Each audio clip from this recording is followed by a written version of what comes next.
Like, I'm looking at the background and stuff and everything. Like, I don't have an actual studio space and stuff, so I'm like, you know, how can I make my shitty ass cluttered room maybe work for me? And it probably involves moving that Christmas tree.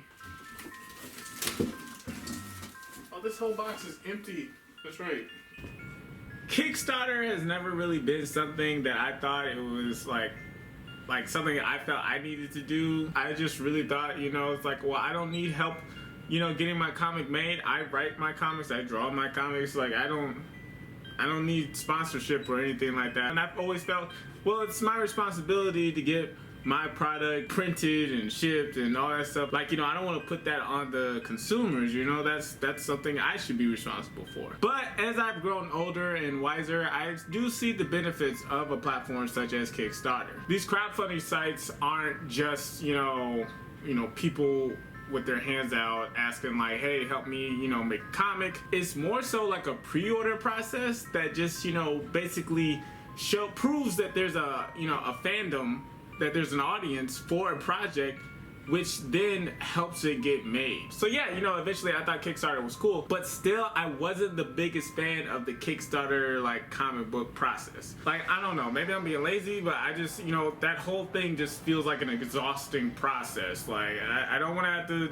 get the books printed and then, you know, have to send them all out individually, comfy in their nice little special boxes, and then include it in another box with add-ons and all this other stuff. Like, I didn't want to have to worry about that. So my fear of work has kept me from doing any kind of Kickstarter. And then also there's always that chance, like, if you're doing the offset printing and you're trying to get like a good deal, you're probably gonna end up having a lot of leftover books. Some people take them to conventions and stuff like that, but I still don't want a house full of books, which is what happens to a lot of people. But I was thinking, what if there was a way to circumvent all of that extra stuff that I didn't want to deal with?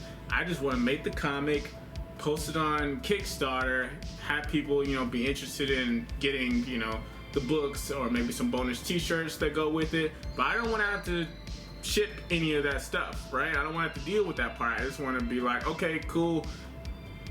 And then, you know, they magically ended up getting it. Which I know kind of sounds like a pipe dream, but then I was thinking, well, what about like print on demand websites and stuff? By the way, if this is your first time here, I'm Marcel, the loser of Marcel Comics, and I like to read comics and I like to make comics. If either of those things interests you, do please like and subscribe, and I hope you enjoy the ride. So you have like websites like Teespring and I think Printify. I don't know. I'm using Teespring, so that's the only one I kind of really know about. Oh wait, there's also that other small company. It's have you heard of like Amazon? It's like this place that kind of sells everything. Amazon, Teespring, there's a bunch of print-on-demand websites where all you gotta do is submit the design and then they'll make the product for you. And even better, they'll ship it out to people. So it's like, cool, like all you gotta do is really submit the creative, let the website take their little cut, and they'll handle all that extra stuff. I'm like, this is perfect. That's exactly what I want to do. I think this is how we can make Kickstarter work for us. So I think now is honestly like the perfect time for me to start growing a platform, a brand on Kickstarter, and also try out this new idea because no one else does this. From what I've researched, everybody just does everything themselves. They submit the books to the printer ships them the books, and then they ship out everything, you know, to every customer, every backer, again, including with all the add-ons or whatever else they may have ordered. No one else does like print on demand, as far as I know. And I think it's because like people are trying to like, you know, maximize their profits, but that's the crazy thing. From what I hear, not a lot of people actually make money on their Kickstarter campaigns. A lot of people are just breaking even, which is like, what? That doesn't make sense to me. But I guess you also have to account for the fact that there's a lot of writers on Kickstarter and they have to basically assemble teams. So by the time you broke everybody off with cash, yeah, it's, you know, there's nothing left for you. So I may be in a unique position to try this out, which is all the more reason to do it. If the good Lord blesses you with the gift, far be it from me to not gifted. Do it.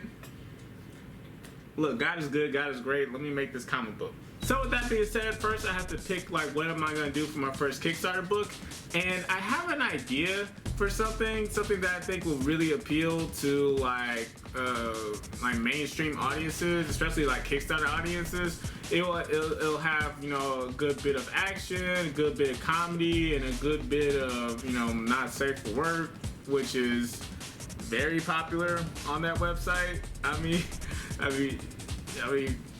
shit, you know, titties are cool. I'm not gonna try to dispute that. And Kickstarter is rampant with them. So yeah, I think I've got a good idea that could really help push those three main pillars of storytelling.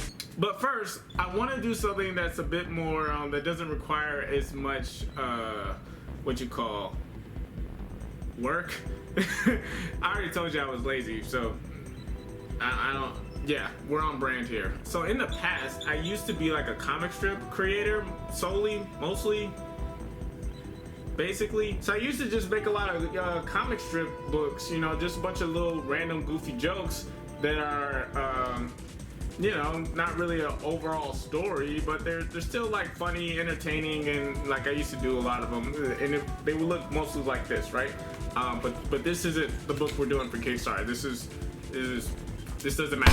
So I'm like, oh, what if I just do like a greatest hits of all the comic strips I've ever done? We can like maybe add a couple bonus arts, jazz it up with some like extra, you know, tidbits, maybe a couple cool activities in the book, you know, make it as much of an immersive experience as possible, and it's not just a book of comic strips. Like, I never want my art really to just be straight up just saying one thing. I want it to say many things on many levels. Like, it's entertaining, but it's also dense, you know? Like, it's something that's rewarding if you pick it up more than once.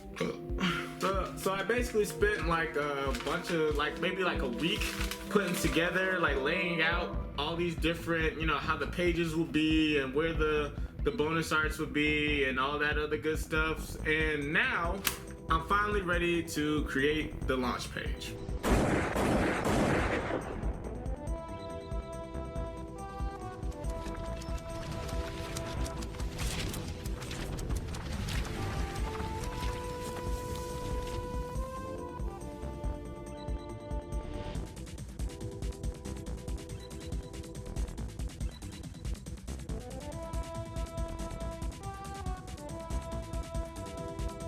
I can't tell if any of this is making sense. Like, I'm kind of just making this script up as I go. I probably should write from now on, or at least have an outline. I mean, I have an outline. It's just, it's incoherent.